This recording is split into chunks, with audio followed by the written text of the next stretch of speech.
Good morning to all of you. हम लोग class 9th का chapter diversity in the living organism की स्टडी कर रहे हैं। उसमें हम लोगों ने प्लांटी तक स्टडी कर लिया है। आज हम लोग स्टडी करेंगे एनिमेलिया पार्ट की। एनिमेलिया में सबसे पहले हम लोग पढ़ेंगे कि इसमें कौन कौन से फाइलम आते हैं, इसको फाइलम में डिवाइड करेंगे। उसके बाद फिर हम लोग एक एक फाइलम की स्टडी करते चलेंगे, उसके कैरेक्टरिस्टिक्स पढ़ेंगे और उसके एग्जाम्पल्स पढ़ेंगे।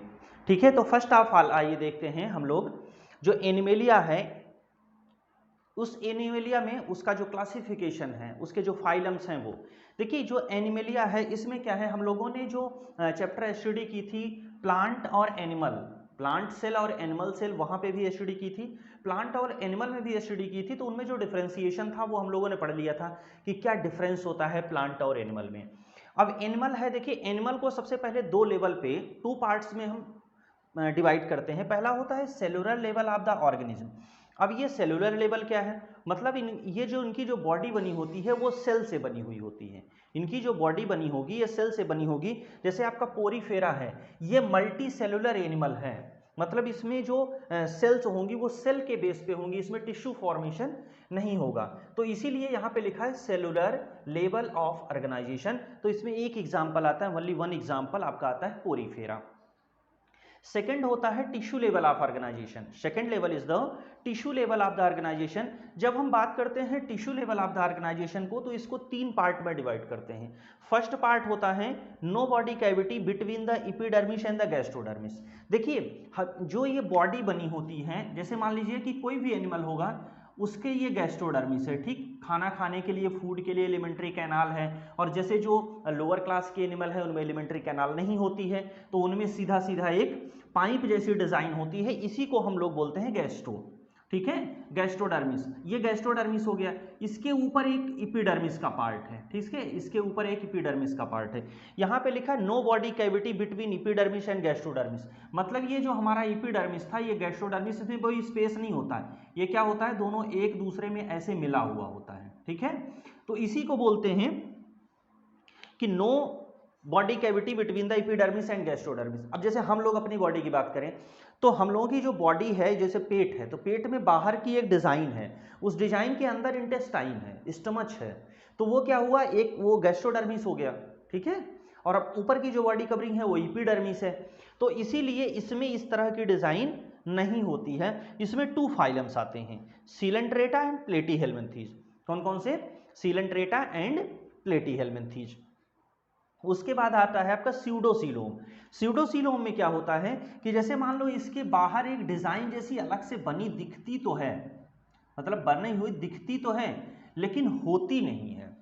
देखने में ऐसा लगता है कि ये सीलोम है, बीच में एपिडर्मिस और गैस्ट्रोडर्मिस के बीच में बॉडी कैविटी है, बट वो रियल बॉडी कैविटी नहीं होती है, इसलिए इसको बोलते हैं स्यूडोसीलोम। ये होता है निमेटोडा, इसमें एक फाइलम आता है निमेटोडा। फिर आपका आता है सीलोमेट। सीलोमेट ये वो एनिमल हैं जिनमें एपिडर्मिस और गैस्ट्रोडर्मिस के बीच में बॉडी होती भी है, दिखती भी है और होती भी है, दिखती भी है और होती भी है। फिर इनको हम अलग अलग पार्ट में डिवाइड करते हैं, दो पार्ट में डिवाइड करते हैं। एक तो पहले ये हो गया आपका एनिलिडा, मोलस्का और आर्थ्रोपोडा। तीन एनिमल, तीन ये फाइलम हो गए, एनिलिडा, मोलस्का और आर्थ्रोपोडा।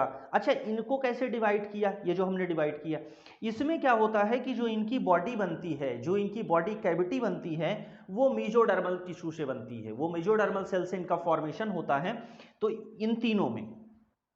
ठीक है, उसके बाद इनका कैसे होता है, इनका कैसे होता है, इनका जो सीलोम का फॉर्मेशन होता है वो पाउच से होता है। एम्ब्रियोनिक स्टेज में इनके जो सीलोम का फॉर्मेशन होता है वो पाउच से होता है। इसको दो पार्ट में डिवाइड कर देते हैं। 8th नंबर का आपका फाइलम है इकाइनोडर्मेटा, और 10th नंबर का आपका जो फाइलम है ये हो गया कार्डेटा। 10th नंबर का जो फाइलम हो गया कार्डेटा हो गया। अब इस कार्डेटा में हम दो टाइप के एनिमल्स पढ़ेंगे, एक पढ़ते हैं हम लोग प्रोटोकार्डेटा और दूसरे पढ़ते हैं वर्टिब्रेटा। इस कार्डेटा को टू पार्ट में डिवाइड करेंगे। अब इस कार्डेटा को हम टू पार्ट में डिवाइड करेंगे, ठीक है, टू पार्ट में डिवाइड करेंगे। तो एक को बोलेंगे प्रोटोकार्डेटा, प्रोटो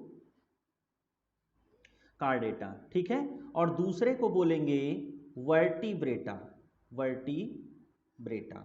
अच्छा, ये वर्टिब्रेटा कौन से होंगे फिर, वर्टिब्रेटा वो होंगे जिनमें वर्टेब्रल कॉलम होगी, जैसे हम लोगों के बैकबोन होती है, उसमें एम्ब्रियोनिक स्टेज में नोटोकार्ड होती, बाद में वो बैकबोन में चेंज हो जाती है, ठीक है, नर्वस टिश्यू होता है, बैकबोन होगी, तो वो ये सारी वर्टिब्रेट्स में प्रेजेंट होंगी, जितने भी वर्टिब्रेट्स होंगे उनमें ये वर्टेब्रल कॉलम प्रेजेंट होगी, इसीलिए इनको हम लोग बोलते हैं vertebral.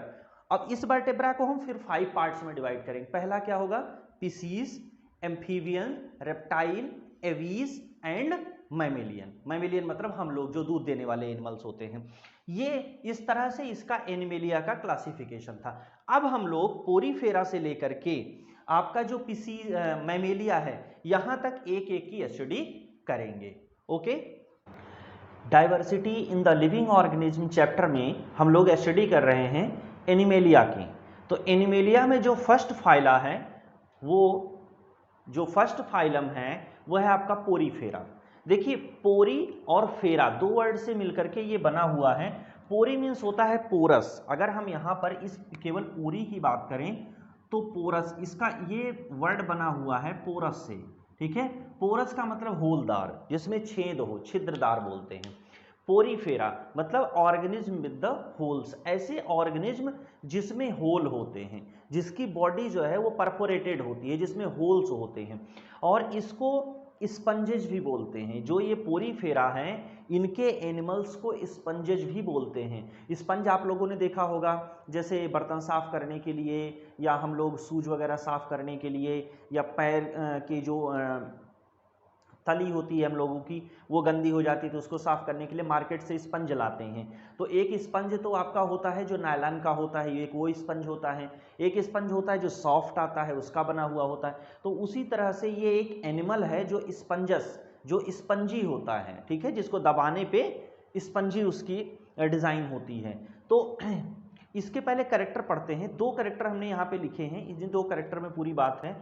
These are the non-motile organism attached to the some solid support। किसी सॉलिड सपोर्ट पर ये, जैसे देखिए यहाँ पर फिगर है, किसी सॉलिड सपोर्ट पर ये अटैच होकर के खड़ा रहता है, ठीक है।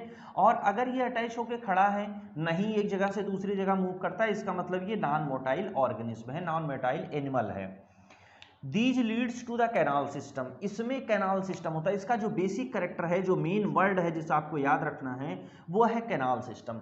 These leads to canal system that helps in circulating water throughout the body, that helps in circulating water.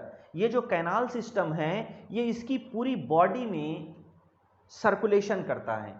ये जो कैनाल सिस्टम है इसकी पूरी बॉडी में वाटर का सर्कुलेशन करता है, और उस वाटर के थ्रू फूड और ऑक्सीजन पूरी बॉडी में उसकी सप्लाई होती है।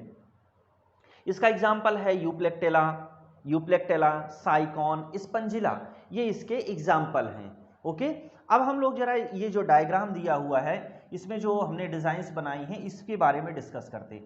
देखिए इसकी जो बॉडी होती है वो स्पंजी बॉडी होती है, इसमें जगह जगह से होल होते हैं, ठीक, इसमें जगह जगह से होल होते हैं। अच्छा ऐसा तो है नहीं, मान लीजिए ये वाटर में है, ये वाटर में होता है, तो इसमें वाटर इंटर कैसे करता है। देखिए यहाँ पर जैसे हमने ऊपर फ्लैजिला बनाए ना, वैसे यहाँ पे छोटे छोटे फ्लैजिला लगे होते हैं, ऐसे छोटे छोटे से फ्लैजिला इसमें लगे होते हैं। ये क्या करते हैं, इनका मूवमेंट होता रहता है, ये अंदर की तरफ ऐसे ऐसे मूवमेंट, जैसे ये मान लो होल है तो होल में इस तरह से अंदर की तरफ ऐसे फ्लैजिला में मूवमेंट होता रहता है। तो ये क्या करते हैं कि ऐसे करते हैं कि ये जो वाटर है, वाटर ये अंदर की तरफ मूव करता है, ठीक है। ये सभी होल से वाटर जो है ये अंदर की तरफ मूव करेगा। अच्छा वाटर अंदर आएगा तो निकलने का रास्ता होगा, तभी तो कंटिन्यू वाटर आता रहेगा। तो ये जो होल है जिससे वाटर अंदर आता है, इसको ऑस्टिया बोलते हैं, ऑस्टिया, और ये इसको बोलते हैं इनलेट, ऑस्टिया एंड इनलेट। और ये जो आपका ऑस्कुलम है, ऑस्कुलम को हम लोग बोलते हैं आउटलेट। ऑस्कुलम का मतलब होता है आउटलेट या एग्जिट, बाहर निकलने का रास्ता। ये वाटर यहीं से क्या होता है, बाहर निकलता है। मतलब अगर हम इसके कहें तो जो ऑस्टिया होते हैं वो बहुत सारे अमाउंट में होते हैं, और जो ऑस्कुलम होता है वो सिंगल होता है। एग्जिट के एक रास्ते हैं और एंट्रेंस के बहुत सारे रास्ते हैं।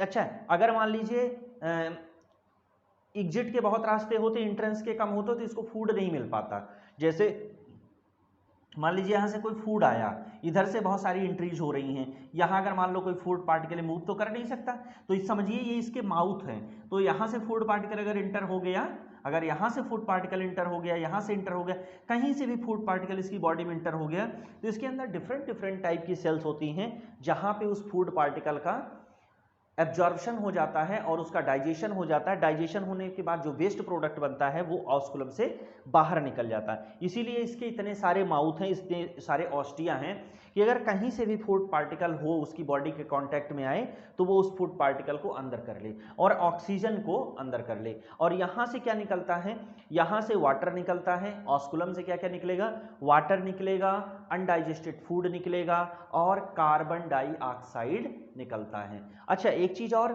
जैसे हम लोग एनिमल है तो एनिमल में यूरिनेशन होता है, तो वैसे ये भी एनिमल है तो इसमें भी यूरिनेशन होगा। अगर इसमें भी यूरिनेशन होगा दैट मीन्स अनडाइजेस्टिव फूड या किस तरह का पार्टिकल बनेगा तो वो कहाँ से निकलेगा, ऑस्कुलम से निकलेगा। मतलब जितने वेस्ट प्रोडक्ट होंगे और जो इनसाइड वाटर आया हुआ है वो सब ऑस्कुलम से बाहर निकलेगा। तो ये हमारा था पोरीफेरा।